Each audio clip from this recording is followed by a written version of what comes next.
बारिश की वो रात। कहते हैं बारिश का मौसम बड़ा ही सुहाना होता है। हर तरफ हरियाली और गीली मिट्टी की वो दिल को खुश कर देने वाली एक खुशबू। हर चीज की खूबसूरती मानो दोगुनी हो जाती है। आप कहीं भी जाओ, लगता है जैसे बारिश आपका पीछा ही कर रही हो। पर अगर आपका पीछा बारिश के अलावा कोई और भी कर रहा हो तो। ये कहानी 24 साल के वरुण की है। वरुण दिल्ली से मुंबई अपनी जॉब के सिलसिले में आया था। हालांकि उसे मुंबई की फास्ट लाइफ कुछ खास पसंद नहीं थी, पर वो अपने काम के लिए बहुत पैशनेट था। अपने करियर को एक नई सीढ़ी पर ले जाने के लिए वो कुछ समय के लिए मुंबई आया था। वरुण अक्सर अपने ऑफिस से लेट निकलता था, कभी कभी तो इतना लेट कि वो ऑफिस से निकलने वाला आखिरी इंसान होता था। ऐसी ही एक रात वरुण को ऑफिस में बैठे बैठे रात के 11 बज गए थे। वो अपना सामान पैक करके बिल्डिंग से बाहर निकला तो उसने देखा कि बहुत ही घमासान बारिश हो रही है। अब ना ही वरुण को कोई ऑटो रिक्शा मिल रहा था और ना ही कोई कैब। वो बस एक कोने में खड़ा बारिश से बचने की कोशिश कर रहा था। तभी अचानक से वरुण के सर पर बूंदें पड़ना बंद हो गईं। उसने सर उठाकर देखा तो उसके सर पर एक छाता था और वो छाता लिए उसके साथ ही एक आदमी खड़ा हुआ था। वरुण ने मुस्कुराकर उस आदमी को थैंक यू कहा, पर उस आदमी ने कुछ जवाब नहीं दिया। वो बस चुपचाप खड़ा रहा। वरुण ने फिर से उस आदमी से बात करने की कोशिश की। वरुण ने कहा, आपका बहुत बहुत शुक्रिया, आपके जैसे लोग बहुत ही कम मिलते हैं। इस पर उस आदमी ने कुछ सेकंड्स बाद अपनी चुप्पी तोड़ी और कहा, मेरा क्या है, मैं तो एक फकीर हूं। कल किसी और को मिला था, आज तुम्हें मिला हूं और कल किसी और को मिलूंगा। वरुण को उस आदमी की बात थोड़ी अजीब लगी। उसे लगा कि शायद वो आदमी नशे में है। वरुण तुरंत उसके छाते से निकलकर रोड पर चलने लगा, इस उम्मीद में कि शायद आगे उसे ऑटो मिल जाएगा। पर बारिश थी कि रुकने का नाम ही नहीं ले रही थी। बारिश में चलते चलते वरुण के पैर जैसे ही जमीन पर पड़ रहे थे तो एक आवाज आ रही थी, छपा। पर कुछ दूर चलते ही वरुण ने नोटिस किया कि वो आवाज अब 2 बार आने लगी थी। मतलब उसके कदमों की आवाज के अलावा एक और कदमों की आवाज, मानो कोई उसके पीछे पीछे ही चल रहा हो।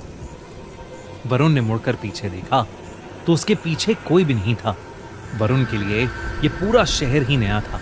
उसे रास्तों का इतना अंदाजा नहीं था, पर क्योंकि उसका घर ऑफिस के पास ही था तो वो जैसे तैसे पैदल ही अपने घर पहुंच गया।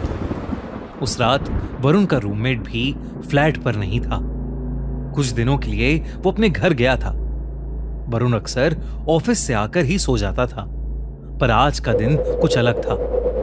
बिस्तर पर लेटा हुआ वरुण सोने की जितनी भी कोशिश करता, उसे नींद आने का नाम ही नहीं ले रही थी। उसका फ्लैट बिल्डिंग के 6th फ्लोर पर था और बाहर चल रही तेज हवा और बारिश से उसके कमरे में लगी खिड़की जोर जोर से बज रही थी। आसमान में जोरों की बिजली भी कड़क रही थी। ऐसा लग रहा था कि कभी भी कोई बादल फट जाएगा। और इसी शोर की वजह से उसके लिए पूरा माहौल बहुत ही डरावना हो गया था।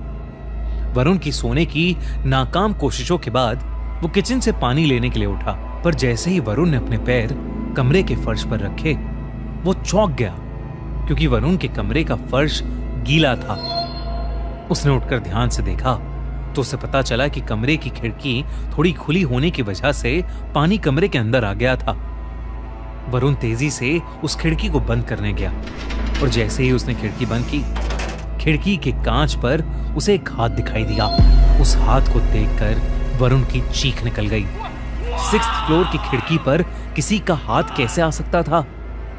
वरुण डर के मारे अपने बिस्तर पर वापस चढ़ गया और उसकी आंखों के सामने वो हाथ वहां से गायब हो गया। वरुण को अब कुछ समझ नहीं आ रहा था। इससे पहले कि वो कुछ कर पाता, अचानक से फ्लैट की लाइट ही चली गई। वरुण ने अपने मुंबई के एक दोस्त को कॉल लगाने के लिए अपना फोन उठाया तो उसने देखा कि फोन को चार्जिंग पर लगाने के बावजूद उसका पूरा फोन डिस्चार्ज था। उसमें बैटरी ही नहीं थी। ये देखकर वरुण की हालत अब और खराब होने लगी थी। तभी उसे किचन से एक जोर से कांच टूटने की आवाज आई। वरुण उठकर किचन में गया तो किचन के फर्श पर एक कांच की टूटी हुई बोतल पड़ी हुई थी। नजर घुमाकर देखने पर वरुण को किचन में एक काली बिल्ली दिखी। वरुण को लगा कि शायद वो बोतल उसी बिल्ली की वजह से टूटी थी। वरुण की जान में जान आई। उसने खुद को समझाया कि इतनी तेज बारिश की रात में अकेले होने की वजह से वरुण को अजीब चीजें दिखाई दे रही हैं। उसने खुद को संभाला और किचन का कांच साफ करके अपने कमरे में वापस जाने लगा। पर वो नहीं जानता था कि उसके साथ अब क्या होने वाला था। जैसे ही वरुण अपने कमरे में वापस पहुंचा, उसकी रूह उसके शरीर से बाहर आ गई। उसके कमरे के कोने में वही आदमी खड़ा था जो उसे ऑफिस के नीचे छाते के साथ मिला था।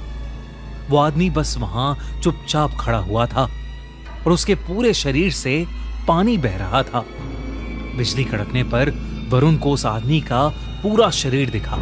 उसकी चमड़ी पूरी तरह से नीली पड़ी थी। वरुण उसे देखकर सुन पड़ गया था। उसके मुंह से आवाज ही नहीं निकल रही थी। तभी उस आदमी ने अपनी चुप्पी तोड़ी और वरुण से कहा, मैं तो बस मदद करना चाहता था, पर मेरे साथ ऐसा क्यों हुआ? वरुण को कुछ भी समझ नहीं आ रहा था। इससे पहले कि वो कुछ बोलता, बहुत जोर से बिजली कड़की और वो आदमी अचानक से वरुण के बहुत करीब आ गया। उसका चेहरा बेहद डरावना था। अचानक उस आदमी का शरीर फूलने लगा, जैसे मानो उसके शरीर के अंदर कुछ भरा हुआ हो। तभी एकदम से वरुण के कमरे में पानी भरने लगा। चारों तरफ पानी ही पानी था। इससे पहले कि वरुण कुछ कर पाता, वो पानी में डूबने लगा। वरुण को सांस ही नहीं आ रही थी और वो पानी में डूबता जा रहा था। अगली सुबह जब वरुण का रूममेट घर आया तो उसने वरुण को फर्श पर गिरा हुआ पाया। उसने जैसे तैसे वरुण को उठाने की कोशिश की तो वरुण के मुंह से बहुत सारा पानी निकला, जैसे उसे किसी ने समुंदर से निकाला हो। वरुण होश में आया और उसने अपने रूममेट को पूरी बात बताई। जब वो डूब रहा था तो वरुण को एक सपना आया, मानो वो उस आदमी की जिंदगी को देख पा रहा था। उसने देखा कि एक ऐसी ही रात जब बहुत बारिश हो रही थी, वो आदमी ऑफिस से अपने घर जा रहा था। बारिश इतनी तेज थी कि जगह जगह पर बहुत पानी भर गया था। वो आदमी ऑफिस के नीचे खड़ा ऑटो ढूंढ रहा था। तभी उसके पास आकर एक औरत खड़ी हो गई। कुछ देर बाद उस औरत को लेने एक गाड़ी वहां पर आई, पर गाड़ी में बैठते समय उस आदमी ने देखा कि उस औरत का दुपट्टा गाड़ी के दरवाजे से बाहर निकल रहा था। बस उस औरत को यही बताने के लिए वो आदमी उस गाड़ी के पीछे तेजी से गया और उसका पैर एक बहुत ही गहरे गड्ढे में पड़ गया। वो गड्ढा इतना गहरा था कि वो आदमी उसके अंदर डूबने लगा और इससे पहले कि कोई उसे बचा पाता, उसके लंग्स में पानी भर गया था और उसकी वहीं मौत हो गई। जब वरुण ने अपने ऑफिस के एरिया के पास जाकर लोगों से इस बारे में पूछा तो उसे पता चला कि कुछ साल पहले एक पतला बूढ़ा आदमी वहीं बारिश में गड्ढे में मर गया था।